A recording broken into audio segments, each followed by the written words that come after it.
తేటగా నీకు అర్థమయ్యేటట్టు చెప్తున్నాను నేను. నా బిడ్డ గతి పట్టడానికి కారణం నేను కదా. నీతిని, సత్ప్రవర్తనని, భక్తిని, ఆత్మీయతను, మంచితనాన్ని నేర్పాల్సిన నేను ఈ దరిద్రపు పనులు చేసి నీ పసిబిడ్డల ముందు నీ అత్తగారికి నువ్వు అన్యాయం చేస్తున్నావు. నీ కూతురు చూడదా దాన్ని?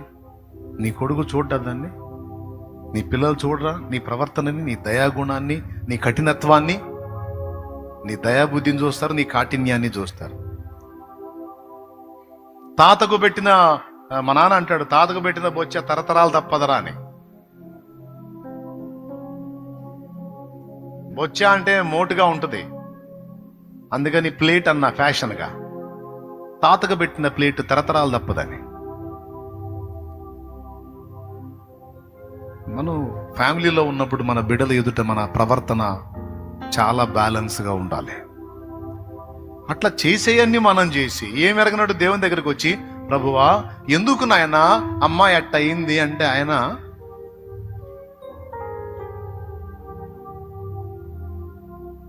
నీకు తెలియదా అమ్మా అంటాడు.